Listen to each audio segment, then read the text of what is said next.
Chris Deslandes a des choses à vous dire, Oui. Adrien Quatennens. Bonjour monsieur le député. Bonjour. Mon petit ourson, tu roulais, tu glisses. Oui, je vous ai mis cette petite musique parce qu'en ce moment, j'ai pas l'impression que ça va très fort à la France Insoumise.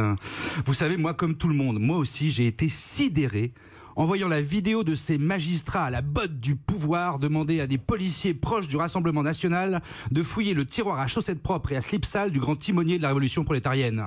J'ai été sidéré. Et pourtant, je suis pas de gauche, j'ai toujours voté PS. D'ailleurs, si je peux me permettre, il y a un truc qui m'a choqué sur la vidéo, Adrien Quatennens. À 25 gus, vous n'arrivez pas à forcer une porte en bois. Elle était balèze. Ah ouais, parce qu'il faut vous mettre un peu la muscu, les gars, sinon ça va pas aller. Alors autant vous le dire, je vous adore, Adrien Quatennens. Oui, parce qu'on entend tout le temps que la jeunesse, elle s'intéresse à rien, elle préfère fumer des pétards en regardant la télé. Eh bien non, vous êtes la preuve vivante que les ch'tis sont pas tous à Miami. Tout jeune, vous vous engagez contre le CPE, plutôt pour l'ambiance que par conviction, puis aux côtés des altermondialistes d'Attaque. Mais vous avez eu vachement raison. Moi, j'approuve complètement Attaque. D'ailleurs, souvent, chez les altermondialistes, les meufs sont super mignonnes. Un peu sales, certes, mais mignonnes. Et si on peut mélanger lutte des classes et lutte des cuisses, c'est tout bénef. Adrien Quatennens, vous êtes député de Lille à 28 ans. 28 ans et député. Moi, à 28 ans, j'étais juste dépité. 28 ans et vous participez à des élections. Et moi, à 28 ans, la seule élection qui m'intéressait, c'était l'élection de Miss Téton Pointu à Val d'Isère.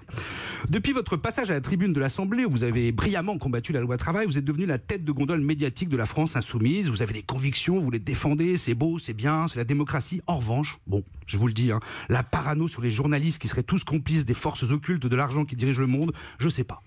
Ça vous décrédibilise un peu. C'est un peu vieillot comme argument, surtout depuis l'avènement d'Internet, outil qui ne sert pas uniquement à regarder des chatons qui pètent en rythme sur Comme d'habitude de Claude François, mais qui est aussi un accès libre et immédiat à l'information. Excusez-moi, puis à chaque fois que j'entends un membre de la France insoumise, je sais pas pourquoi. Ça doit être moi, le prenez pas perso, mais j'ai l'impression... Peut-être vous, ouais, ça doit être moi. J'ai l'impression que vous voulez tous qu'on vive dans un film de Robert Guédiguian. Vous savez, le genre de film où les pauvres sont gentils, les patrons ils sont méchants, où il y a plus de boulot, mais où ça ne traîne avec l'accent, et à la fin, il y a un gros plan sur le gros pif de Daroussin avec Ariane Ascaride qui rigole et qui pleure en même temps, en faisant cuire des sardines sur un brasero. Un film de science-fiction, en somme. Je vous charrie, Adrien Quatennens, mais je me doute que vous êtes un type bien, car un type qui, comme vous, est fan absolu de Bob Marley, ne peut pas être foncièrement mauvais. Pour tout cela et pour tout le reste, merci de votre présence parmi nous ce midi, monsieur.